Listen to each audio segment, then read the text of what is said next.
Every संडेलाच वेळ भेटतो बरं का. एव्हरी संडे 4 o'clock मी उठायचो, स्वतः सेल्फ ड्राईव्ह करून किंवा ड्रायव्हरला घेऊन मी डायरेक्ट सातारा आणि पुण्याच्या बॉर्डरला वीर धरण आहे शिरवळजवळ, त्या वीर धरणात जायचो. वीर धरणात गेलो की पहिल्यांदा 3 to 4 किलोमीटर स्विम करायचो. स्विमिंग करून सायकलवर बसायचो. सायकलवर बसलो की वीर पासून ते वरती सासवडला जायचो, पूर्ण घाट आहे. सासवडवरून दिवे घाटला यायचो, दिवे घाट उतरायचो, परत दिवे घाट चढायचो आणि तिथून जायचो सासवड, जेजुरी, मोरगाव, बारामती. हा पूर्ण सायकल बारामतीला जायचो. बारामतीला सायकल लावायचो. त्यावेळेला सांगायचं 3-3:30 वाजलं असायचे. 3-3:30 वाजता सायकल लावायची. मे महिन्याची गोष्ट आहे. आणि मे महिन्यामध्ये 3-3:30 वाजता बारामतीला बाजारपेठेमध्ये रनिंग करायचं 10 किलोमीटर आणि मग संध्याकाळी 6 वाजता पुण्याला लागायचं. ऑफिस मध्ये उशीर झाला निघालो तरी मी रोज संध्याकाळी 6-6:30 पहिल्या स्विमिंग पूलला जायचो. 1 तास स्विमिंग करायचो, बरं घरी जायचो. विदाउट स्विमिंग घरीच नाही जायचं. बरेच तरी काही टायमिंग संपतं तर 10-15 मिनिटं जेवढा पण वेळ पाण्यात लागतो तेवढा कम्प्लीट करायचा मदत आहे. आणि मनाशी एकदा ठरवलं ना की ते काकांनी पूर्ण केलंय. त्याच्यात आळस करायचा नाही आणि कंटाळा करायचा नाही आणि सोडून द्यायचं नाही. त्याशिवाय हे सगळं करत असताना फॅमिली वर्क कॉम्प्रोमाइज नाही करायचं. याच्यासाठी जोरात टाळ्या. हे आहेत माननीय श्री तुषारजी चव्हाण, जे भारतीय फॉरेस्ट सर्व्हिस मधील पहिले आयरमॅन ठरले, ज्यांनी स्वतःचे कष्ट, मेहनत तसेच जंगलाचा अभ्यास, त्याच्यावर प्रेम करून हे यश मिळवलं. त्यांच्या मुलाखतीचा भाग आपल्यासाठी. आजचा आपला कार्यक्रम नेहमीच्या कार्यक्रमांपेक्षा एकदम वेगळा आहे. तर काय आहे आजचा कार्यक्रम, काय सांगितलं होतं मी तुम्हाला? हे तुषार चव्हाण काका कोण आहेत? Iron man. म्हणजे सगळ्यांना माहिती आहे. आता आयरन मॅन काय असतं त्यांनी मला थोडं सांगितलं, परंतु खरं काय आहे आयरन मॅन हे ते आता आपल्याला सांगणार आहेत. विभारी ताईला मी विनंती करते की तिने पण स्टेजवर आहे. आज यांची तुषार काकांची मुलाखत कोण घेणार आहे? विभावरी ताई. तर तुम्हाला मागच्या वेळेला मी ओळख करून दिली की नाही? विभावरी ताई नवीन आहे. नवीन म्हणजे खूप नवीन नाही, वर्ष झालं. तर ती छोट्या गटाला असते, परंतु मागच्या वेळेला मी काय म्हणून ओळख करून दिली विभावरी ताईची?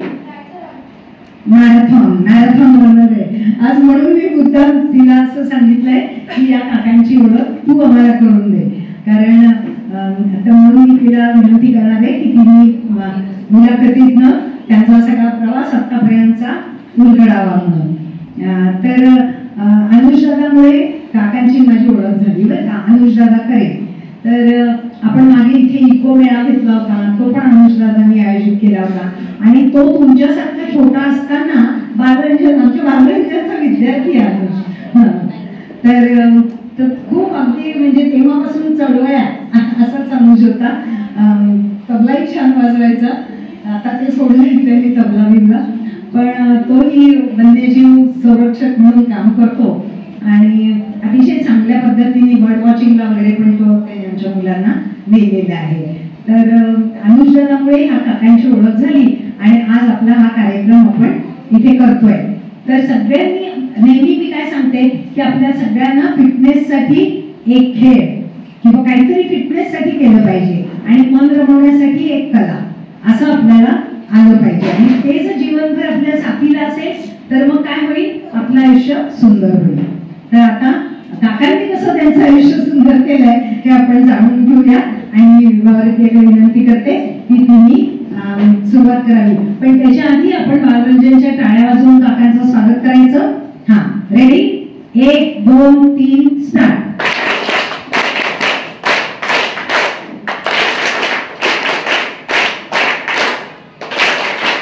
नमस्कार. आज पालक सभेच्या निमित्ताने उपस्थित असलेल्या आपल्या प्रमुख पाहुण्यांचे श्री तुषार चव्हाण सर आणि सर्व पालकांचे आणि मुलांचे मी बालरंजन केंद्राच्या वतीने स्वागत करते. खेळाचे विविध प्रकार तुम्हाला माहीत आहेतच. आज आपल्या पाहुण्यांनी अशाच एका क्रीडा प्रकारामध्ये विशेष प्रावीण्य मिळवले आहे. या क्रीडा प्रकाराला ट्रायथलॉन असे म्हणतात. जगभरात घेतल्या जाणाऱ्या विविध क्रीडा स्पर्धांमध्ये एका दिवसात खेळला जाणारा हा सर्वात क्रीडा प्रकार आहेत. यात स्विमिंग, सायकलिंग, रनिंग असे तिन्ही क्रीडा प्रकार एका पाठोपाठ एक असे निर्धारित वेळेत पूर्ण करायचे असतात. जगभरात अशा ट्रायथलॉन आयोजकांमध्ये आयर्नमॅन हा सर्वात मोठा ब्रँड मानला जातो. आज आपल्या पाहुण्यांनी म्हणजे श्री तुषार चव्हाण यांनी ही स्पर्धा पूर्ण करून आयर्नमॅन हा किताब मिळवलेला आहे. स्पर्धकाच्या शारीरिक व मानसिक क्षमतेचा पुरेपूर कस पाहणारी ही स्पर्धा श्रीयुत चव्हाण यांनी 2 जुलै 2023 रोजी कझाकिस्तान येथे 15 तास 56 मिनिटं 14 सेकंदात पूर्ण केली आहे. आता हे सगळं ऐकून तुम्हाला असं वाटत असेल की हे आज सर आले ते स्पोर्ट्समन आहेत किंवा ते एकदम प्रोफेशनल प्लेयर आहेत, तर असं नाहीये. तर आता आपण त्यांची ओळख करून घेऊया, म्हणजे तुम्हाला कळेल की त्यांचं क्षेत्र कोणतं आहे आणि त्यांनी ही जी अचिव्हमेंट मिळवली ती कशी मिळवली आणि त्याच्यासाठी काय काय एफर्ट्स घेतले. सर, मला तुम्हाला एक पहिला प्रश्न विचारायचा आहे की तुमचं शिक्षण काय काय झालेलं आहे आणि तुम्ही स्पोर्ट्सकडे कसे? माझं शिक्षण हे सातारा जिल्ह्यातील रेहमतपूर गावात झालं, 10वी आणि 12वीचं. आणि 10वी आणि 12वीला उत्कृष्ट मार्क मिळवून वर्गात पहिल्यांदा विद्यार्थी म्हणून मी उत्तीर्ण झालो. आणि त्यावेळेला बोर्ड सिस्टम होती, तर 10वी आणि 12वीला बोर्डात आलेला विद्यार्थी म्हणून अख्ख्या गावामध्ये माझी ओळख होती. त्यानंतर मी बीटेक केलं. बीटेक ॲग्रिकल्चर इंजिनिअरिंग ह्या विषयात केलं. त्यावेळेला एक नवीन किंवा काही वर्ष आधी IT इंडस्ट्रीचं खूप बूम आलं होतं आणि माझं MIT कॉलेजला IT ला पण ॲडमिशन झालं होतं. पण ते न करता एक वेगळा मार्ग ह्या विषयानं मी कृषी अभियांत्रिकी ॲग्रिकल्चर इंजिनिअरिंगमध्ये बीटेक केलं. बीटेक करत असताना कॉलेजमध्ये विविध गोष्टींमध्ये सहभाग घेतला. मी कॉलेजचा माझा GS देखील होतो. आणि बीटेक केल्यावरती पूर्ण ऑल इंडियामध्ये Indian council of agriculture research इन्स्टिट्यूटची एक्झाम असते मास्टर्सच्या ॲडमिशनसाठी. तर हळूहळू लहानपणापासून आपला बायोडाटा शालेय स्तरावरती कसा तयार होईल, तालुका स्तरावरती कसा तयार होईल, तालुक्यातली वक्तृत्व स्पर्धा असतील, निबंध स्पर्धा असतील, विविध खेळ असतील, तालुक्यानंतर जिल्हा स्तरावरती कसा होईल याचा प्रयत्न केला. जिल्ह्यानंतर मी कॉलेजला गेल्यावरती राज्य स्तरावरती बायोडाटा तयार केला आणि काहीतरी नॅशनल लेवलला करावं म्हणून ICAR मध्ये माझी अखिल भारतीय पातळीवरती ऑल इंडिया फर्स्ट रँक आहे. आणि मला दिल्ली इथे ॲडमिशन भेटलं मास्टरमध्ये विथ फुल स्कॉलरशिप. आणि माझं मास्टर दिल्लीला झालं. दिल्ली झाल्यावरती परत माझी युनिव्हर्सिटी लेवलला ऑल इंडिया फर्स्ट रँक आली मास्टर्समध्ये. आणि मला PhD साठी डिपार्टमेंट ऑफ सायन्स टेक्नॉलॉजीची फेलोशिप भेटली, ज्याच्यामध्ये त्याला इन्स्पायर फेलोशिप म्हणतात PhD साठी. आणि मी PhD साठी दिल्लीमध्ये PhD वॉटर सायन्स अँड टेक्नॉलॉजीमध्ये केली आणि तिथून माझी PhD कम्प्लीट झाली असते. पण माझं सिलेक्शन झालं म्हणून PhD हाफ वे डन आहे. लेट्स सी कधी चान्स भेटतो सर्व्हिसमधून परत PhD कम्प्लीट करणार. थँक्यू. तर तुम्हाला लहानपणापासून मैदानी खेळाची आवड होती का? हो, लहानपणापासून मैदानी खेळाची आवड होती. प्रत्येक वर्षी इव्हन तो माझ्या स्कूलमध्ये देखील ज्यावेळेला पारितोषिक वितरण समारंभ असायचा त्यावेळेला 1-2 वर्ष 5th 6th स्टँडर्ड झाले की आमचे टीचर लक्ष घालायला सारखं स्टेजवरती बोलावं लागते. तर मला एक तर पहिल्या लाईनमध्ये पहिल्यांदा बसवायचे किंवा एक सेपरेट बाग घेऊन बसवायचं. तुला प्रत्येक गोष्टीमध्ये पारितोषिक द्यायला सारखं बोलावं लागायचं. तर लहानपणापासून ऑफकोर्स जे मैदानी खेळ आहेत त्याच्यामध्ये लहानपणापासून आवड आहे. आणि असं कधी वाटतं की आपणही अशा स्पर्धांमध्ये भाग घेऊ शकतो असं कधी वाटतं? ऍक्च्युली काय झालं की माझं लहानपणापासून प्रत्येकाला वाटतं की काय करिअर करायचं. तर मला आर्मीमध्ये करिअर करायचं होतं, मला आर्मी ऑफिसर बनायचं होतं. पण जे MBA ची एक्झाम असते त्याचं अनफॉर्च्युनेटली मला टाइमली हॉल तिकीटच नाही आलं पोस्टने. तर मला MBA ची एक्झामच देता नाही आली आणि परत मी ट्राय पण नाही केला कारण मी तोपर्यंत बीटेकला निवड गेलो होतो. आणि लहानपणापासून वाटायचं की स्पोर्ट्समध्ये किंवा मिलिटरीमध्ये करिअर करायचं. ते एक सुप्त इच्छा मनामध्ये होती जी की परत आयर्नमॅनच्या रूपाने मी फ्युचरमध्ये घेऊ. ओके, मग याआधी तुम्ही मॅरेथॉन, स्विमिंग, रनिंग असं करत होता आयर्नमॅनपर्यंत पोहोचला, कशी तुमची जर्नी? जर स्पोर्ट्सला पाहिलं तर मी आयुष्यातली फुल मॅरेथॉन सगळ्यात पहिली पळलो आयर्नमॅनलाच पळलो. हो ग्रेट. 42 किलोमीटर ते डायरेक्ट पहिल्यांदा आणि त्याच्यापुढे प्रॅक्टिसमध्ये होतो. ऍक्च्युली त्याच्या आधी पळलो असतो, पण माझे जे आयर्नमॅनचे कोच होते त्यांनी अलाउड नाही केलं, कारण की जर 42 किलोमीटर तुम्ही पळला तर तुम्हाला 3-4 डेज परत गॅप रिकव्हरीसाठी लागतो. तो ते मॅक्सिमम 30-35 किलोमीटर प्रॅक्टिसमध्ये असायचं, पण 42 डायरेक्ट मी आयर्नमॅनच करू. ओके, मस्त. आणि या स्पर्धेबद्दल तुम्हाला कुठून माहिती मिळाली? या स्पर्धेबद्दल आता मी थोडंसं एज्युकेशन बद्दल सांगितलं. आणि एज्युकेशन करत असतानाच माझं US ला पण ओहायो स्टेट युनिव्हर्सिटीला ऍडमिशन झालं होतं PhD करण्यासाठी. परंतु भारतात राहून काय तर करायची इच्छा होती आणि आई वडिलांची पण तशी इच्छा होती की भारतात राहूनच करिअर कर. मग त्यानंतर मी UPSC द्यायचं ठरवलं आणि UPSC मध्ये माझी ऑल इंडिया 12वी रँक आहे. अखिल भारतीय पातळीवरती 12वी रँक आहे. आणि 12वी रँक आल्यामुळे मला महाराष्ट्रामध्ये काम करण्याची संधी भेटणार होती, कारण ते रँकनुसार राज्य ठरतं आणि मला माझं होम स्टेट असलेलं महाराष्ट्रामध्ये काम करण्याची संधी भेटणार होती. म्हणून मग मी इंडियन फॉरेस्ट सर्व्हिस ही जॉईन केली. 2012ची एक्झाम मी 13 साली जॉईन केली. आणि हे जॉईन केल्यानंतर ऑल टुगेदर करिअर चेंज झालं. म्हणजे agriculture engineering, water science and technology, त्यानंतर परत मी फॉरेस्टमध्ये आणि ॲडमिनिस्ट्रेशनमध्ये आलो. ॲडमिनिस्ट्रेशनमध्ये इंडियन फॉरेस्ट सर्व्हिसचं जे ट्रेनिंग आहे हे इनिशियली काही महिने 100 दिवस आमचं ऑल टुगेदर एकत्र ट्रेनिंग चालतं. IAS, IPS, IFS, IRS सर्वांचं मसुरीला ते 100 दिवसात असतं. त्यानंतर आमचं जे मेन ट्रेनिंग आहे IFSचं ते देहरादूनला जातं. म्हणजे देहरादूनच्या ट्रेनिंगमध्ये देखील आम्हाला खूप फील्ड ॲक्टिव्हिटी असायच्या. इव्हन तो IFSच्या एंट्रीसाठी देखील 25 किलोमीटरचं रन करावं लागतं.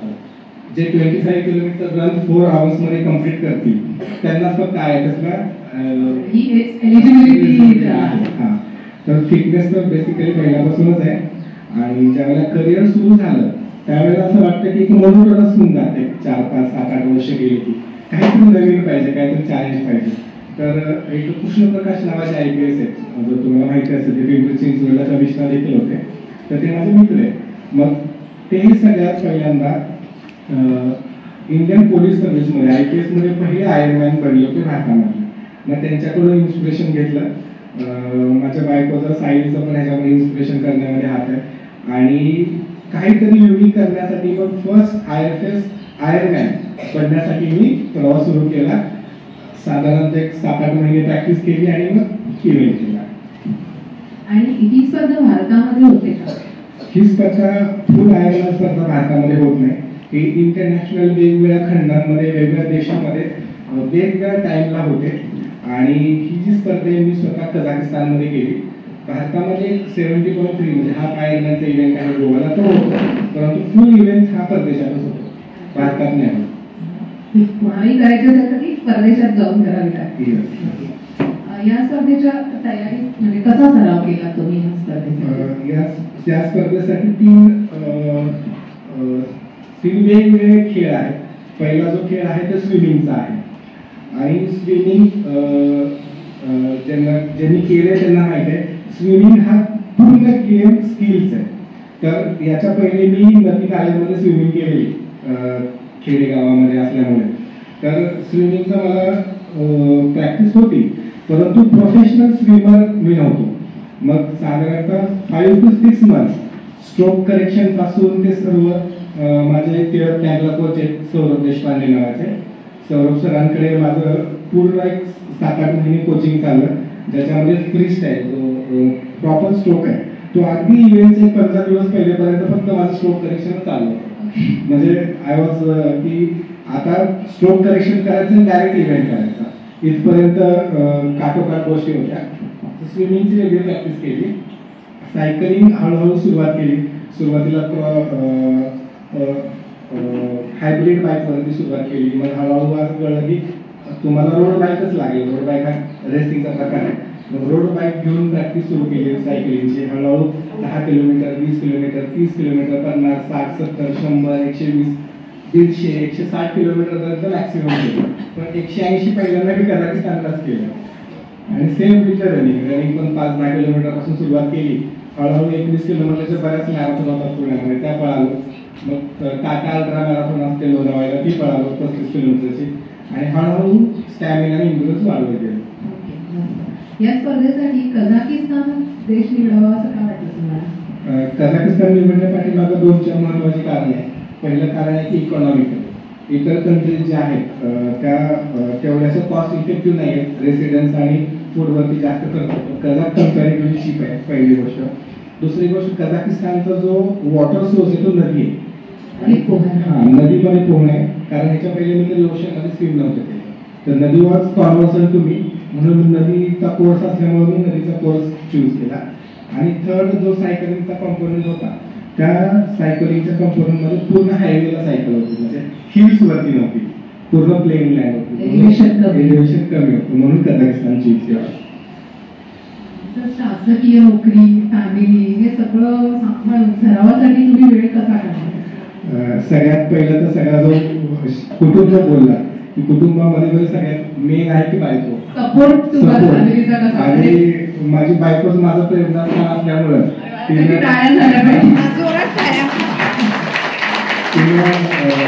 खूप सपोर्ट केला. दिवसातून साधारणतः 2-3 तास सकाळी आणि 1 तास संध्याकाळी, म्हणजे 4-4 तास जर तुम्ही स्पोर्ट्ससाठी देताय, प्लस पूर्ण दिवस तुम्ही ऑफिसमध्ये आहात. कधी कधी ऑफिस सकाळी 100 किलोमीटर सायकल करून दिवसभर तुम्ही जंगलात चालताय, कारण मी फॉरेस्ट अधिकारी आहे, तरी तेवढा एन्ड्युरन्स तयार करायला लागला आहे स्पोर्ट्ससाठी. आणि मग दिवसभराचं नियोजन कसं करत होता तुम्ही या कालावधीत? तर आता इथे बरेच पेरेंट्स आहेत की मॅक्झिमम असं असतं की नाही माझं ऑफिस आहे, मला वेळ पुरत नाही, मला वेळ हे होत नाही. तर एक साधारण प्रत्येक गोष्टीला सोल्युशन आहे. जसं की मी सकाळी काय करायचो, सकाळी 6 o'clockला उठलो की जो रनिंग कंपोनंट असतो, जो पहिला 1 दिवस असत होतो, मुलं उठायच्या पहिले किंवा स्कूलला जायच्या पहिले, तो पहिला रनिंग कंपोनंट करायचा. मग येतो सायकल. आता सायकल आपण पाहतो की पुण्यामध्ये एवढं ट्रॅफिक आहे की आपण सायकल घेऊन बाहेर जायचं म्हणजे अंगावरती कापायचं. मग यासाठी मी एक मशीन घेतली, त्याला सायकल ट्रेनर म्हणतात. त्या मशीनला काय असतं की सायकलचं पाठीमागचं चाक काढायचं आणि मशीनला सायकल लावायचं. मग मशीन तुम्हाला तेवढा चढ उतार किंवा तेवढा ग्रेडियंट हे सगळं मशीन देतं, आणि कॉम्प्युटरवरती बघून फक्त तुम्हाला पेडलिंग करायचं. तर अशा गोष्टी मी घरातूनच करायचो. माझ्या हॉलमध्ये सायकल आहे, आणि मग तुम्ही न्यूज बघताना किंवा मुलांशी बोलताना, मुलांचा अभ्यास घेताना तुमची सायकल चालू मुलं खेळत आहे, सायकल चालू मुलांचा अभ्यास घेत आहे, सायकल चालू तुमची मीटिंग चालू आहे, सायकल चालू तुमचं फोनवरती ऑफिसचं काम चालू आहे. तर सायकल नाही थांबते आणि तुमचं काम पण नाही थांबत. एकही दिवस तुम्ही प्रॅक्टिस बेस नाही केली या कालावधीत? या स्पर्धेसाठी कोणाकडून विशेष प्रशिक्षण? हो, प्रशिक्षण घेतलं. स्पेशली स्विमिंगचं मी बोललो की सौरभ देशपांडे सर आहेत केअर टँकला, त्यांच्याकडून स्विमिंगचं प्रशिक्षण घेतलं. शिवाय पूर्ण ओव्हरऑल आयर्नमॅन कोचिंगसाठी सतीश ननावळे म्हणून आहेत बारामती स्पोर्ट्स फाउंडेशनचे. सतीश सरांचं पूर्ण आयर्नमॅनसाठी ज्या गोष्टी लागतात, स्विमिंग पासून सायकल, रनिंग, या सर्वांचं ओव्हरऑल ट्रेनिंग हे त्यांच्याकडून घेतलं. आणि माझी बायको न्यूट्रिशनिस्ट अँड डायटिशियन आहे, तर तिच्याकडून न्यूट्रिशन अँड डायटिशियनचा पार्ट ती बघा. परदेशात जाऊन स्पर्धेत भाग घेणं, त्यामुळे तिथलं वेगळं वातावरण किंवा वेगळ्या लोकांमध्ये जाऊन ती स्पर्धा यशस्वीरित्या पूर्ण करणं, तर तुमचा अनुभव कसा होता? परदेशात गेले की सगळ्यात पहिला गोष्ट असते की ते वातावरण. आता जर पाण्याचं टेम्परेचर पाहिलं तर भारतामध्ये 20 डिग्रीच्या वरतीच असतं, कधी 20 डिग्रीच्या खाली टेम्परेचर असतं. मग आता मी जिथं जिथं भारतामध्ये स्विमिंग केलं पुण्याच्या आसपास, त्याच्यामध्ये कासारसाई धरण आहे, तुम्हाला माहिती असेल, किंवा वीर धरण आहे सातारा आणि पुण्याच्या बाउंड्रीला. या धरणांमध्ये माझं मॅक्सिमम लॉंग डिस्टन्स स्विमिंगचं प्रॅक्टिस केलं मी. आणि ज्यावेळेला प्रॅक्टिस केलं त्यावेळेला टेम्परेचर 20 डिग्रीच्या वरती जायचं. त्यामुळे तुम्हाला वेटसूट एक वेगळा प्रकार आहे तो स्विमिंग मधला, जो बॉडीला टाईट एकदम असतो, जो स्कुबा डायव्हिंगला वापरतात तुम्ही बघितला असेल तर. तो सूट घालून स्विमिंग करायला लागतो परदेशात, कारण त्यांचं वॉटर टेम्परेचर ते 7 ते 12 डिग्री सेल्सिअस पर्यंत असतं. ते खूप चिल्ड वॉटर असतं, म्हणजे बर्फाच्या पाण्यात तुम्हाला स्विमिंग करायचं. मग 7 ते 8 दिवस पहिले जाऊन मी रोज 50 मीटर, 100 मीटर, 500 मीटर असं प्रॅक्टिस करायला लागलो. 7-8 दिवस आधी गेलो आणि मग ते स्विमिंगचा प्रॅक्टिस केलं. भारतामध्ये आपलं जो प्रदेश आहे तिथे एवढा फास्ट वारा नाही होणार, पण परदेशामध्ये वारसवर मुवमेंटमध्ये वाहतं, म्हणजे इतका जोरात पाऊस असतो ना की भारतामध्ये माझा हायवेला जो ताशी 30 किलोमीटर पर आवर या स्पीडने माझी सायकल चालायची, भारतातली गोष्ट. तिथं गेल्यावर इतकं जोरात वारं यायचं करून की 17-18 किलोमीटर पर आवर सायकल चालायला. हेडविंड खूप जोरात होतं. तर ह्या सगळ्या गोष्टी तिथे गेल्यावर शिकलो, मग त्याला कसा ओव्हरकम करायचा हा त्रास झाला. पण अल्टिमेटली रेसला थोडंसं सन कंडिशन चांगली होती, टेम्परेचर थोडं व्यवस्थित होतं, म्हणून रेस करू शकतो. ओके. यामध्ये स्विमिंग तुम्ही म्हणालात तसं रिव्हर मध्ये होतं ते, आणि अंतर किती होतं आणि तुम्हाला वेळ किती? स्विमिंग जो आहे ना हा सगळ्यात पहिला कॉम्पोनंट आहे. रेस सकाळी 6:30ला सुरू होते. 6:30ला जसं सनराईज होतो, कझाकिस्तानला तर सकाळी 4 वाजता सनराईज होतो, परंतु इंटरनॅशनल टायमिंग सेट असल्यामुळे 6:30 ठेवले. 6:30ला पहिले गन शॉट होतो. गन शॉट झालं की 4-4, 5-5चा ग्रुपने पाण्यामध्ये सोडतात. एकदा सोडलं की तुम्हाला कंटिन्युअस 4 किलोमीटर स्विमिंग करायचं आहे, आणि कंटिन्युअस 4 किलोमीटर स्विमिंगचा कट ऑफ टाइम आहे तो 2 तास 20 मिनिटाचा. 2 तास 20 मिनिटामध्ये तुम्हाला 4 किलोमीटर स्विमिंग करून परत यायचं. पाण्यामध्ये कयाक्स वगैरे असतात, पण तुम्ही जर कुठे जरी हेल्प मागितली तर तुम्ही डिस्क्वालिफाय होता. म्हणजे विदाऊट एनी हेल्प तुम्हाला पाणी पण नाही भेटत. म्हणजे पाण्यात असून तुम्हाला पाणी प्यायला भेटणार नाही, कारण ते पाणी तर पिऊ शकत नाही, पण आपल्याला माहिती नाही कॉम्पोजिशन कसं आहे. तर पूर्ण ट्रॅक हा 2 लूप होते, 2-2 किलोमीटर असे 4 किलोमीटर स्विम हा माझा 1 तास 50 मिनिटामध्ये काहीतरी झाला. त्याच्यानंतर सायकलिंग आहे, तर त्याच्यामध्ये कोणती सायकल तुम्ही वापरत होता? मी एक जायंटची ॲडव्हान्स प्रो 2 नावाची सायकल आहे. जायंट कंपनी वर्ल्डमधली टॉप 3 कंपनीमध्ये येते, आणि ही सायकल रोड बाईक आहे आणि पूर्ण कार्बनची सायकल आहे. सायकलचं वजनच 7 किलो आहे फक्त, म्हणजे एका बोटावरती सायकल उचलू शकतो, इतकी हलकी सायकल. म्हणजे ती हलकी असल्याचा फायदा पण आहे की तुमचं स्पीड वाढतं, पण तोटा असा आहे की जोरात वारा असेल ना तर सायकल पडायचे पण चान्सेस खूप जास्त आहेत. आणि मग तुम्ही सायकल इथून स्वतःवर कॅरी केली होती? हो, सायकल जी आपण प्रॅक्टिसला वापरतो तीच रेसला वापरावी लागते. तिथे जाऊन सायकल घेऊ शकत नाही, कारण सायकल तेवढं महाग पण असतं. मग ती सायकल डिसमेंटल करायचं स्वतः शिकलो.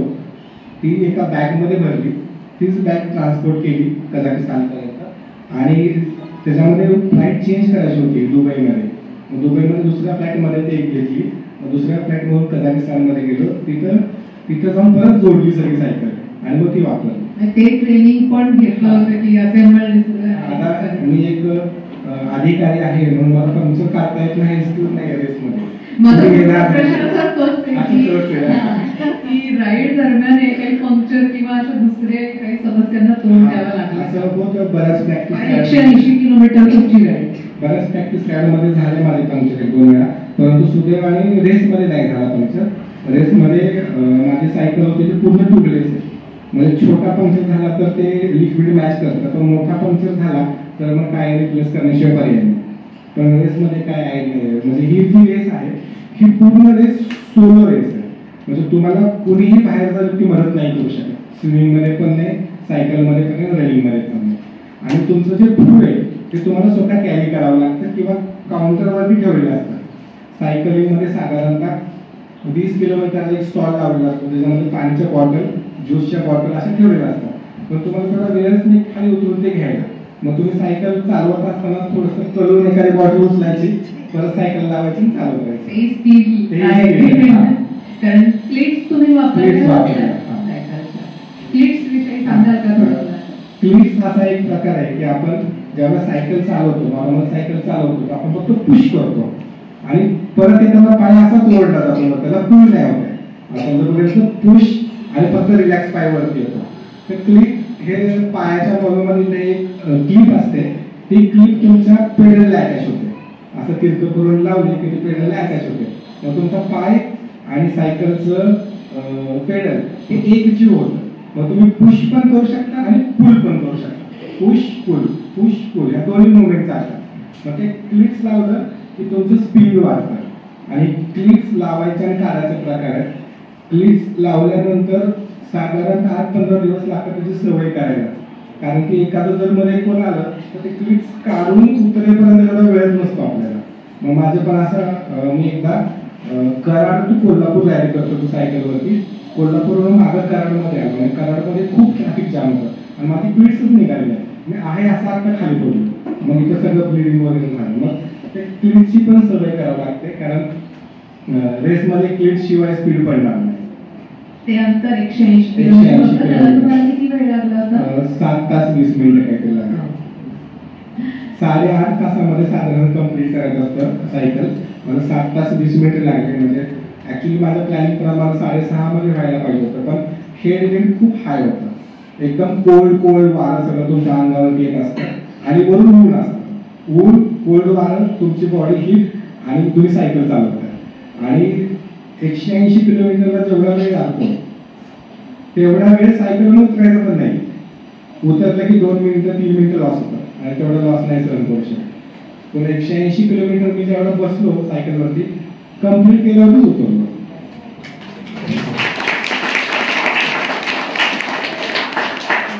यातला शेवटचा टप्पा असतो रनिंग. त्याच्यामध्ये तुम्ही 42.2 किलोमीटर रन केली.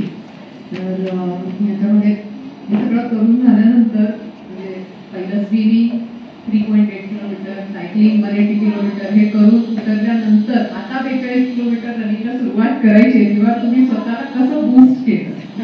ऍक्च्युली आता तुम्ही जर इंजिनिअरिंग बघितलं तर सायकलचं जे मुवमेंट आहे ना ते असं रोटेशनल मुवमेंट आहे. तुमचे पाय असे रोटेट होत असतात. म्हणजे तुम्ही 7.5 तास रोटेशन मध्ये पाय आणि ज्यावेळेस तुम्ही सायकलवरून उतरता ना तर पाय आता उचलतच नाही वरती, कारण की तो पूर्ण रोटेशन मुवमेंटला सवय झालेली असते. मग पहिल्यांदा जेव्हा रनिंग करतो ना त्यावेळेला असं जीवन येतं की पाय उचलणारच नाही आता आपण. पण रनिंग मध्ये काय आहे, 42 is distance. Every single movement तुम्हाला एकच स्टेप टाकायची. मग प्रत्येक वेळेला एकच विचार करायचा, मला एकच स्टेप टाकायचे. एक स्टेप टाकत हळूहळू कधी 42 मध्ये समजत पण नाही आपल्याला. तुमची स्ट्रेंथ आहे चांगली कोणता? ऍक्च्युली ह्या तिघांमध्ये मी कुठल्याही स्पोर्ट्सचा प्रोफेशनल ऍथलीट नाही. स्विमिंग हे मी शिकलो. स्विमिंग मला असा कॉन्फिडन्स होता कारण की मी ओपन वॉटरमध्ये स्विम केलं होतं. बरेच लोक जे स्विमिंग पूलला शिकतात त्यांना ओपन वॉटरला स्विमिंगलाच येत नाही. त्यांना भीती वाटते, धरणात कसं पोहायचं, नदीत कसं पोहायचं, किती डेप्थ आहे त्याची भीती वाटते. मला त्याची भीती नव्हती. त्यामुळे मला असं वाटतं की स्विमिंग माझा प्लस पॉईंट होता. पण माझा स्किल इम्प्रुव्हमेंटला खूप वेळ गेला. 7-8 महिने तर ऍटलिस्ट गेले आणि स्विमिंगवर बेस्ट टाइम होता. या तिन्ही स्पोर्ट्स मध्ये तुम्हाला सगळ्यात कठीण कोणतं वाटलं तिथे, म्हणजे स्पर्धेच्या वेळी? स्पर्धेच्या वेळेला सायकलिंग, कारण हेडविंड खूप होतं, स्पीडच पडत नाही. आपल्याला माहिती आहे की आपली capacity 30 kilometre per hour cycle चालवायची आणि आपण 18 आणि 19 चाललो तर आपला टायमिंगच नाही पडणार, आपण डिस्क्वालिफाय होऊ ही भीती असते. मग ते होतं, सायकल टफ होता. स्पर्धा यशस्वीरित्या पूर्ण केल्यानंतर त्या फिनिश लाईनला तुम्ही येता आणि तिथे you are an Iron Man असं एक मोठी अनाउन्समेंट होते. त्या क्षणाला काय भावना होते तुमच्या? त्या क्षणाला खूप भरून येतं. आणि काय झालं, माझे पोस्ट देखील कझाकिस्तानला आले होते, सतीश ननावडे, आणि ते फेसबुकवरती लाईव्ह दाखवत होते सगळ्यांना, पूर्ण इंडियामधून जे मित्र परिवार किंवा फॅमिली ट्रॅक करू शकतात. फ्रेंड्स आहेत ते इंडियात बसून सुद्धा तुम्ही किती कुठे आहात ते सगळं ट्रॅक करू शकता, असं त्या आयर्नमॅनचं आहे. आणि आयर्नमॅन मध्ये आता म्हणलं त्याच्या डिस्टन्सचा कमी जास्त होतं का, तर ते काय करतात, जिओ टॅग म्हणजे सॅटेलाइट टॅगिंग चीप असते छोटीशी, ती पायात बांधतात रेसच्या पहिल्यांदा. म्हणजे तुमची एक मुवमेंट 1 इंच पण ते मेजर करतो सॅटेलाइट. त्यामुळं त्याच्यात काही चार्जच नाही. आणि आपण म्हणतो की स्विमिंग 4 किलोमीटर आहे, पण पाण्यामध्ये कुणीही सरळ नाही करू शकत. पाण्यामध्ये स्विमिंग असं होतं ते, कारण तिथं लाटा असतात, बाकीचे ऍथलीट असतात, कोणी तुमचं डोकं दाबतंय, कोणी पाय दाबतंय, कोणी मध्येच लाट लागते, कारण सगळे ऍथलीट एकाच वेळेला स्विमिंग करत असतात. त्याला काही लिमिट नाही. म्हणजे 4 किलोमीटर नावाला ऍक्च्युली सगळ्यांचं स्विमिंग 4+ होतं. म्हणजे 4.5 किलोमीटर 5 किलोमीटर स्विमिंग होतं काय काय लोकांचं, जे झिकझॅक मध्ये पोहतात त्यांचं. आणि सेम विथ द सायकल. आता विचार करा की मी रनिंग करताना गार्मिनचं वॉच होतं माझं, एकदम ॲक्युरेट सॅटेलाइट म्हणजे GPS ट्रॅकिंग आहे त्याला. तर 42 किलोमीटर स्पर्धेमध्ये मी 44 किलोमीटर पळालो. हे काय झालं, कारण की जो रनिंग ट्रॅक आहे तो मी पूर्ण आउटर लेअर पाहिला. आउटर लेअर सिंथेटिक होता, तुमचं तेवढं डिस्टन्स वाढलं. म्हणजे 1 किलोमीटर जो 50 मीटर वाढतंय तर 45 किलोमीटर मध्ये 2 किलोमीटर वाढलं. म्हणजे छोट्या छोट्या गोष्टी आहेत ज्या खूप पाळाव्या लागतात रेसमध्ये. आणि पूर्ण दिवस आता स्विमिंग, सायकलिंग, रनिंग हे एका पाठोपाठ एक करायचं. म्हणजे स्विमिंगचे कपडे चेंज करून सायकलवर बसून लगेच सायकलला पाहायचे आणि ह्याला म्हणतात ट्रान्झिशन. आणि हा ट्रान्झिशन टाइम हा मला पूर्ण रेसमध्ये सगळ्यात कमी लागला. मला पूर्ण ट्रान्झिशन मध्ये स्विमिंगचे कपडे चेंज करून सायकलवर बसायला 3 मिनिटं लागले फक्त. आणि ते इथून 500 मीटर वरती असते. 500 मीटर पळत जायचं, जाताना सगळे कपडे काढायचे, टाकायचे त्या बॅगमध्ये आपल्या. सायकलचे हेल्मेट लावा, गॉगल लावा, सायकलचे कपडे वेगळे असतात ते घाला, सायकलचे शूज वेगळे असतात ते घाला, परत सायकल जवळ जा, सायकल काढा आणि लगेच सायकल बसता येत नाही. तुम्ही 50 मीटर पुढे सायकलचं स्टार्ट पॉईंट तिथून चालवत घेऊन जा, मग सायकलवर बसा. या स्पर्धेमध्ये बऱ्याच गोष्टी डिस्क्वालिफाय अशा खूप असतात की तुम्ही नुसतं सायकल तिथे बसलात आणि चालवली तरी मला वाटतं ते डिस्क्वालिफाय करतात त्यानंतर. हे खूप प्रत्येक गोष्टीचं भान ठेवायला. ह्या सगळ्या गोष्टी मी दिवसातून 2 वेळा प्रॅक्टिस करायचो कझाकिस्तानमध्ये ट्रान्झिशन एरियाचं. मग त्यामुळे ट्रान्झिशन टाइम कमी लागला मला. आणि तिथं गेलो की आपल्या इंडियातलं जे ड्रायव्हिंग आहे ते लेफ्ट साईडला आहे किंवा राईट हँडला आपलं स्टेरिंग असतं, तिथं उलटे. त्याच्यामुळे आपल्याला ओव्हरटेक करायचं म्हणलं तर लेफ्ट साईडने ओव्हरटेक करायचं, राईटली नाही. तेही डोक्यात राहणं खूप गरजेचं आहे. आपण पुढचा ऍक्च्युअली चाललाय आणि आपण तुला राईट साईडने ओव्हरटेक केलं इंडियासारखं तर डिस्क्वालिफाय होणार. म्हणजे त्याचं पण प्रॅक्टिस आली केलं. 5 दिवसात तुम्ही तेवढी प्रॅक्टिस केली. आमची बालरंजनची मुलं, पालक सगळे आले तर त्यांना तुम्ही काय सल्ला द्याल, कसं फिटनेस ठेवावा? फिटनेस काही बोलल्या की दोन्ही गोष्टी खूप गरजेच्या आहेत. तुमचं ग्राउंड, फिटनेस आणि तुमची कला. तर ह्या ऍक्च्युली गोष्टी आहेत ना, ह्या लाईफच्या लर्निंग स्किल आहे. लहानपणापासून जर ग्राउंडमध्ये असाल तर तुमचा फिटनेस लागतो. आणि sound mind should be in the sound body. तुमची बॉडी जेवढी साऊंड आहे तेवढं तुमचं माइंड साऊंड आहे. आणि लहानपणापासून कुठलाही एक खेळ जोपासायलाच पाहिजे. कारण खेळच तुम्हाला काहीतरी नवीन शिकवतो, तुम्हाला जगण्याची उमेद देतो. आणि जसं जॉब सुरू होतो, आपण पॅरेंटच्या रोलमध्ये जातो किंवा इतर सगळ्या रोलमध्ये जातो, तर स्पोर्ट्सच अशी ऍक्टिव्हिटी आहे जी तुम्हाला स्ट्रेस बस्ट करते. त्यामुळे स्पोर्ट्स खूप इम्पॉर्टंट आहे लहानपणापासून. आणि सर्वच पॅरेंट्सनी, अगदी मी 10वीला पण होतो, 12वीला होतो, तरी मी रोज 1 तास स्पोर्ट्सला जायचो. बोर्ड एक्झामला पण 1 तास स्पोर्ट्सला जायचो. कारण त्याच्यामुळे काय होतं की आपला स्ट्रेस बस्ट होतो आणि आपल्याला काहीतरी नवीन उमेदीला आपण परत घरी अभ्यासाला जातो. असं तुमचं आयर्नमॅन झालं, तिथपर्यंत तुम्ही खूप रिगरसली प्रॅक्टिस केली असेल आणि हे, पण ती संपल्यानंतर आता तुम्ही डे टू डे साठी काय करता? आयर्नमॅन ज्यावेळेला झालं त्यानंतर माझी परत मी गोवामध्ये हाफ आयर्नमॅन होती जी ओशनमध्ये होती. तसंच ते प्रत्येकाला आपल्याला फिअर आहे. मला पण ओशनमध्ये मी कधी स्विम नव्हतं केलं. मग ते ती स्पर्धा ओशनमध्ये स्विमिंगची होती म्हणून मी ती स्पर्धा रजिस्टर केली. म्हणजे ओव्हरकम करणं. आणि मग तिथे गेल्यावरती ओशनमध्ये स्विम करायला शिकलो 1 दिवस पहिले. त्याच्या पहिले कधीच नव्हतं केलं. मग 1 दिवस पहिले कॉन्फिडन्स घेतला आणि मग डायरेक्ट प्रॅक्टिस केला. आता तिथं जो हायेस्ट मिनिमम टाइममध्ये जो टॉप ॲथलीट आहे इंडियात, जे फक्त ॲथलीट म्हणून प्रॅक्टिस करतात, तो 32 मिनिटात आला बाहेर पाण्यातून आणि मला 37 मिनिटं लागली. म्हणजे आपलं प्रॅक्टिस नसताना पण आपलं एवढं स्टँडर्ड टाइम पडतं आणि त्याचं क्वालिफाईंग पेपर 1 तास 10 मिनिटात आहे. तिथं माझं 37 मिनिटात स्विमिंग झालं ओशनमध्ये.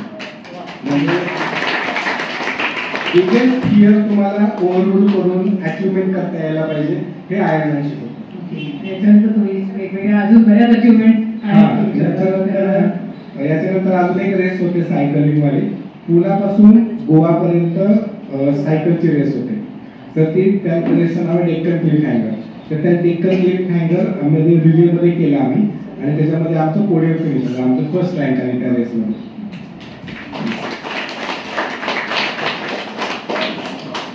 आमची मुलं किंवा पालक आता आहेत, यापैकी कुणाला याबद्दल अधिक माहिती हवी असेल तर तुम्ही मार्गदर्शन. आता नवीन पुढचं टार्गेट काय आहे तुमचं? नाही सध्या तर after 2 years I will be again going for Ironman. आता जो माझा टायमिंग आहे ह्याला खूप इम्प्रूव्हाइज करायचं आहे. ऍक्च्युली माझ्याकडे वेळ खूप कमी होता आणि व्यस्ततामुळे तेवढा वेळ देऊ नाही शकलो मी, अजून जस्टिस नाही दिला. मला वाटतं की अजून एक 12 तासात किंवा 13 तासात माझी रेस कम्प्लीट होऊ शकते. तर नेक्स्ट टार्गेट आहे की after 2 years again I will go for Ironman. All the best. Thank you. त्यांना मुलगा मुलगी काय आहे फॅमिली बॅकग्राऊंड तर त्यांना तुम्ही ह्याच्यात शिकवता का किंवा Yes. त्यांना प्रेरणा देता का? मी लहानपणापासून एक गोष्ट पाहतो की फर्स्ट कम युअर ड्युटी. तर याच्यामध्ये बघा की माझा मुलगा जो आहे तो 2nd स्टँडर्डला आहे सेंट मेरी स्कूलमध्ये आणि त्याचा जो गेम आहे त्याने स्वतः प्रेफरन्स केला तो स्विमिंग आहे. तो आता आली की टिळक टँकला स्विमिंग करतोय. आता लेक्चर झालं की मला त्याला घरी घेऊन जायचं जाताना. तर ही इज अ स्विमर. आणि मुलगी माझी छोटी आहे, 2 वर्षाची आहे. तिला अजून अलाउड नाही केलं टँकवरती, मग ती पण स्विमिंग सुरू करेल. स्पोर्ट्समध्ये बोलतात ते स्विमिंग गेम आहे त्यांचा. आणि आता वन विभागाविषयी विचार ना काय कारण फक्त आता तुम्ही इथे किती वर्ष जॉईन आणि तुमचं डेसिग्नेशन? मी 2012 साली IFL झालो UPSC मधून. माझं ट्रेनिंग देहरादूनला झालं आणि मी महाराष्ट्रामध्ये जॉईन केलं होतं. सगळ्यात पहिला जिल्हा मिळाला मला गोंदिया. गोंदिया जिल्ह्यामध्ये मी 1 वर्ष काम केलं आणि गोंदियामध्ये काम करत असताना पृथ्वीराज बाबा मुख्यमंत्री होते महाराष्ट्राचे आणि आमच्या जवळचे संबंध असल्यामुळे बाबा बोलले की तू आता ठाण्याला ये. आणि ऑलमोस्ट माझी ऑर्डर येणार होती ठाण्याला, पण मी म्हणलं नाही, मला गडचिरोलीला काम करायचं. तर तिथून माझी पहिली ट्रान्सफर गोंदियामधून झाली ती गडचिरोलीला. आणि गडचिरोली नक्षलवादी जिल्हा आहे आणि ऑलमोस्ट 90% फॉरेस्ट कव्हर आहे गडचिरोलीला, म्हणजे 10% सिव्हिल आणि 90% फॉरेस्ट. तर गडचिरोलीमध्ये मी 2 वर्ष खूप मेहनतीनं काम केलं, डिपार्टमेंट शिकलो, नवीन नवीन योजना ह्या तळागाळाच्या लोकांपर्यंत नेण्याचा प्रयत्न केला. आणि या योजनेच्या माध्यमातून माझा जनसंपर्क खूप जास्त वाढला. इतका वाढला की मला लाईफ थ्रेट आली आणि त्यावेळेचे SP सर होते, ते परत पुण्या ग्रामीणला पण होते, देशमुख सरांनी डायरेक्ट मुख्यमंत्र्यांना पत्र दिले की ह्याच्या डायरेक्ट थ्रेट ट्रान्सफर होईल. त्यामुळे माझी 2 वर्षानंतर तिथून ट्रान्सफर झाले, मी नाशिकला गेलो. अदरवाईज मला 3 वर्ष पूर्ण गडचिरोली करायचे होते. आणि खूप छान गडचिरोली आहे. बाहेर जे समाज माध्यमामध्ये दाखवलं जातं नक्षलिझम वगैरे, ते ॲक्च्युली तितकंसं क्रिटिकल नाही आहे. ते फक्त काही लॅक ऑफ नॉलेज आहे, लोकांपर्यंत माहिती पोहोचत नाही, लोकांपर्यंत स्किल्स पोहोचत नाहीत, शासनाची प्रतिमा मलिन आहे त्यांच्यामध्ये, म्हणून ह्या सगळ्या गोष्टी आहेत. त्यानंतर मी 3 वर्ष नाशिकला पोस्टिंग केली, DCS नाशिक म्हणून. नाशिक नंतर मी आता पुण्याला पाठीमागचे 2 वर्ष आहे. माझं जे आत्ताचं डेसिग्नेशन आहे ते deputy conservator of forest wild life Pune आहे. आणि माझ्याकडे 5 अभयारण्य आहेत. त्याच्यामध्ये Bhimashankar, Tamini, Mayureshwar, great Indian bustard Solapur जिल्ह्यातला, अहमदनगरमधला रेणपुरी, असे 3 जिल्ह्यातले मिळून 5 अभयारण्याचं क्षेत्र माझ्याकडे आहे.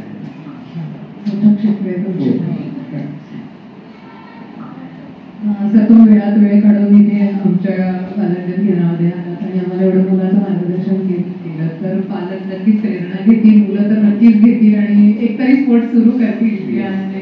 कोणाला ते प्रश्न विचारायचे असतील मुलांमध्ये कोणाला विचारा तुम्ही स्वतः, हात वर करा. तुम्ही सांगितले की तुमची सायकल ही ट्यूबलेस पण समजा मग इथे अडचण आली असती तर मग त्यावेळेला स्पेअर असं बॅकअप आहे ना. कसं आहे की ट्यूबलेस सायकलला 2 गोष्टी आहेत. एक तर स्मॉल पंक्चर झालं तर त्याचं लिक्विड लगेच ते ॲडजस्ट होतं आणि पंक्चर निघून जातं. जर मेजर पंक्चर असेल तर एकच ऑप्शन होतो की ते टायर पूर्ण काढायचं आणि त्याला ट्यूब टाकायची आतमध्ये, मग हवा मारायची. मग सायकलमध्ये छोटा पंप असतो तोही देखील होता आणि एक्स्ट्रा ट्यूब पण मी कॅरी केली होती. या स्पर्धेला काही एज लिमिट, वयोमर्यादा? काही एज लिमिट नाही. मिनिमम आहे 18 वर्ष, 18 इयर्स. आणि मॅक्सिमम 80 वर्षाच्या एका माणसाला देखील कम्प्लीट केली. हा, तुला काय विचारायचंय?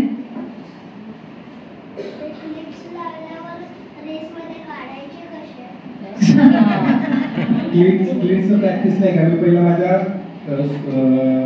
सोसायटीमध्ये प्रॅक्टिस केली की थोडं लावायचं, एक 15-20 मीटर जायचं, मग काढायचं, मग लावायचं, मग काढायचं. हे प्रॅक्टिस करून करून सवय लागली. मग हळूहळू रस्त्याला लावायला लागलो, मग छोटे छोटे ट्रॅफिकमध्ये जायला लागलो, मग मोठ्या ट्रॅफिकमध्ये जायला लागलो, मग सवय लागते आपल्याला, प्रॅक्टिस नाही होत. हा तू विचार. जर ते क्रिप्स जर खूप फास्ट स्पीड असलं तुमचं आणि तुम्हाला कंट्रोल नाही करता आलं आणि तुम्ही खाली पडला तर तरी पण हे नसतं, हे पडतात ना रेसमध्ये, अशी लोक पडतात, कंट्रोल होत नाही. स्पेशली टर्निंग असतं किंवा स्पीड होतं, रस्ता स्पीडिंग असेल तर तो रिस्क आहे. पण स्पीड पकडायसाठी स्पीडची गरज आहे रेसला, आणि तसं प्रॅक्टिस केलं की मग ते निघायची पण प्रॅक्टिस होते, लवकर निघते पण लगेच, विदिन फ्रॅक्शन ऑफ सेकंड निघून जाते. ते प्रॅक्टिस पाहिजे फक्त. अनुभवी कुणाला विचारायचं इकडे? हा स्पर्धेच्या आधी काही तुमचं मेडिकल एक्झाम वगैरे त्याच्यासाठी काय, म्हणजे आता तुम्ही इथून गेला तर भारतातल्या लोकांचं सर्टिफिकेशन चालतं का तिकडच्याच लोकांचं काही घ्यावं लागतं? काही मेडिकल सर्टिफिकेट लागत नाही, सेल्फ डिक्लेरेशन लागतं फक्त. ही स्पर्धा करायला जर का चान्स मिळाला तर मी नक्कीच करेन. पण 18 वर्षांनंतर मला चष्मा निघेल नाही निघेल माहित नाही. चष्म्याचं चष्म्याचं काही काही सगळ्यात पहिलं टीम गेम आहे. स्विमिंग मध्ये चष्मा असला नसला काही फरक नाही पडत, आपल्याला पाणीच बघायचं फक्त. त्यानंतर सायकल करताना स्पेशल ग्लास येतात ज्याला पॉवर पण लावता येते. म्हणजे आता माझा -1 नंबर आहे, ते -1 नंबरचे वेगळे ग्लास पण येतात, तो मी वापरला स्पर्धेसाठी.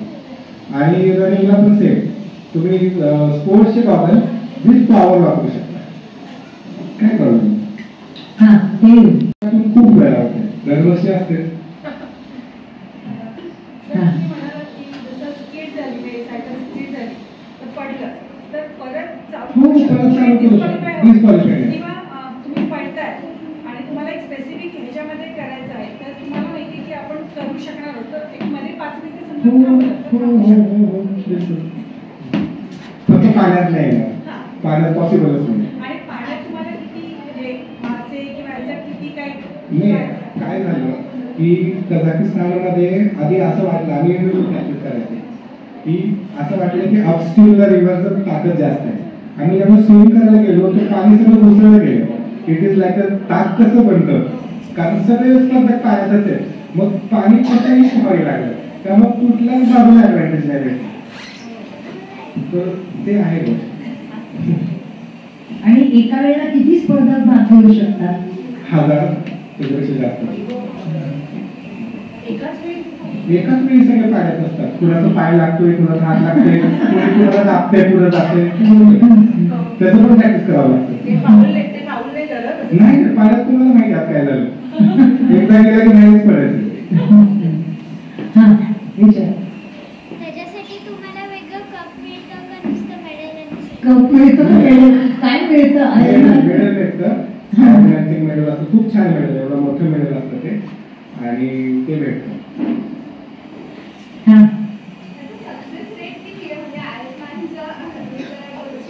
सगळ्यापैकी किती टक्के लोक यशस्वी होतात? तरी ऍक्च्युली कसं आहे की ही रेस जी आहे ना, ही पहिली गोष्ट ही परदेशात आहे, खर्चिक आहे, त्यामुळे ज्याचं प्रॅक्टिस झालं तोच जातो स्पेशली, आणि जो जातो त्यातले जवळपास 70% लोक तर कम्प्लीट करतात, 20-30% कॅज्युअलिटी होते. चांगलं आहे. हा कोण विचारेल? हा विचार. हो, तुम्हाला करायची इच्छा जिद्द असेल तर करू शकता. सर तुम्ही किती वेळ आयर्नमॅन आहेत असं? इंडियामध्ये आय गेस मोर दॅन 25 झाले असतील लोक, माझ्या माहिती नाही आता एक्झॅक्ट लोक झाले, पण इंडियन फॉरेस्ट सर्व्हिसमध्ये आय एम द फर्स्ट.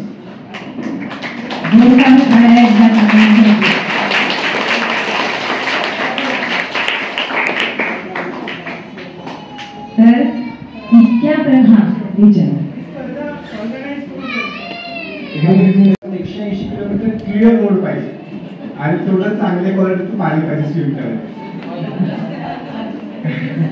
गोव्यामध्ये होती रेस, फक्त ते हाफ होती, फुल नाही. कोणी इकडे कोणीतरी हात वर केला ना? हा, तुम्हाला लाईक हे सगळं तुम्ही मॅनेज कसं करता, लाईक करताना शोधताना? म्हणजे ऑफिस बघून असं म्हणतो का? नाही, एका वेळी आयर्नमॅनच्या वेळी तुम्ही लाईक हा, आता त्याच्यामध्ये कसं आहे बघा की सिम्पल मेकॅनिक्स आहे. की तुम्हाला बॉडीचा जो ब्रेथ हा हाय नाही केला पाहिजे, एनारोबिक कंडिशनमध्ये नाही केला पाहिजे. म्हणजे प्रॅक्टिस एवढी पाहिजे की तुम्ही सहज 6 किलोमीटर 6 मिनिट पर किलोमीटर मध्ये ह्या स्पीडने सहज पळत आहे, एवढं प्रॅक्टिस पाहिजे. सेम काय आहे की तुम्हाला डाएट कसं ठेवलं पाहिजे, म्हणजे रेसच्या पहिले तुम्ही काय खाताय, किती एनर्जी तुमच्या बॉडीमध्ये, रेसमध्ये काय खाताय, आणि पूर्ण रेसमध्ये सॉलिड फूड नाही खाऊ शकत कारण की आपण वॉशरूमला जाऊन टाइम नाही वाया घालू शकत. म्हणून पूर्ण लिक्विड डाएट असतं, ज्यूस असतात, एनर्जी जेल असतात, एनर्जी बार असतात, त्याचं डाएट. आता माझं जे डाएट होतं ते एव्हरी 50 मिनिट्स टू 30 मिनिट्स एक काहीतरी गोष्ट खायला लागायची. मग ते खात ऍक्टिव्हिटी करायची. पळताना पण खायची सवय पाहिजे, पळताना पाणी पिताना पिण्याची सवय पाहिजे, सायकल चालवताना खायची सवय पाहिजे. ही सगळी सवय तुम्ही या प्रॅक्टिस मध्ये करत होता. तिथे इंडियामध्ये मी माझं प्रॅक्टिस आणतो की पडली होती, मला ते अजूनही विसरून नाही शिकत. सो तुमच्यामुळे किंवा तुमच्या मित्रांमुळे किंवा कोणी दुसऱ्यामुळे झालं होतं काही असं? नाही, दुसऱ्यांमुळे झालं, पण मी जेव्हा स्विम करत होतो ना, एक जर्मन महिला होती, त्या जर्मन महिला ब्रेस्टस्ट्रोक मध्ये स्विम करत होती. ब्रेस्टस्ट्रोक थोडासा एक्सटेन्सिव्ह स्ट्रोक आहे, ज्यामध्ये पाय असे मागं लांब केले जातात, आणि ती ब्रेस्टस्ट्रोक करताना डायरेक्ट माझ्या तोंडावरतीच लाग लागली. तर मला एक वेळ कळतच नव्हतं मला करायचं काय आता, बिकॉज माझा स्विमचा रिदम पण तुटला, माझा श्वासचा पॅटर्न पण बदलला, आणि मला थांबावं लागलं एका जागेवरती. तर होतात ऍक्सिडेंट टू हॅपन, पण लगेच परत सुरू केला. रेसमध्ये म्हणजे चेन तुटली, चेन निघाली, तर तुम्हाला लावायची, परत बसवायची. म्हणून स्वतःला यायला पाहिजे. आपण जे सायकल चालवतो पॅरेंट्ससाठी मला ऍड करायचं जे मुलांसाठी तर मुलांनी खूप प्रश्न विचारले, पण पॅरेंट्सनी कसं मॅनेज करतात, काय तुम्ही करतात. तर सगळ्यात बेसिक आहे की मी ज्या वेळेला मला दौऱ्याला जायचं, मला सोलापूरला मिटिंगला जायचं, तर मी काय करायचो की सोलापूरला मिटिंगला जाताना सकाळी 6 वाजता घरातून निघायचो सायकलवरती भीमवरपर्यंत जायचं, आणि माझी गाडी पाठीमागून यायची भीमवरपर्यंत. तो ड्रायव्हर 9 वाजता येणार, तो 10 साडेदहाला पोहोचणार, तो पण मी ऑलरेडी सायकलवरती मला सोलापूरला गेलेला असायचं. मग जिथं कुठे ड्रायव्हर मला भेटेल तिथं सायकल गाडीला लावायचं, हँडल असतं, गाडीत बसायचं, जायचं, मिटिंग करायचं, परत यायचं. सेम आता मी फील्डमध्ये गेलो, भीमाशंकरला गेलो, खूप छान तलाव दिसतोय, लगेच कपडे काढायचे, लगेच स्विम करायचं, कपडे घालायचे, परत मिटिंग. म्हणजे कामात आहे त्यांची ऍक्टिव्हिटी आणि पुन्हा त्याच्यातलं काम.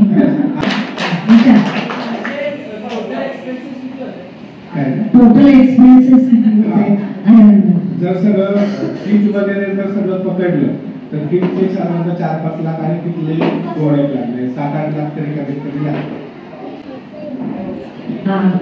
स्पर्धेत महिलांचं प्रमाण किती होतं?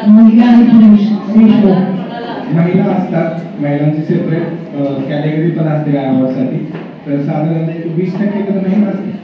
पण महिलांना काही सोपी असते असं नाही, स्पर्धा असेल.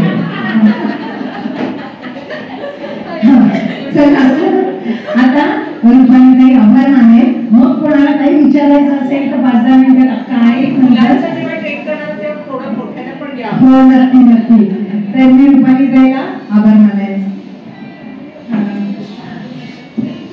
आज आपल्याकडे आपल्याला पाहुणे आपले तुषार चव्हाण सर, तर त्यांनी आपल्या बिझी शेड्यूलमध्ये मला लक्षातच आलं असेल की त्यांचं किती बिझी शेड्यूल आहे, त्याच्यामधनं ताईंनी सांगितल्यावरती त्यांनी लगेच होकार दिला आणि आपल्यासाठी वेळ काढला, पालकांसाठी आणि मुलांसाठी त्यांना मार्गदर्शन करण्यासाठी. म्हणून त्यांचे विशेष आभार मानते आणि माधुरी ताईंना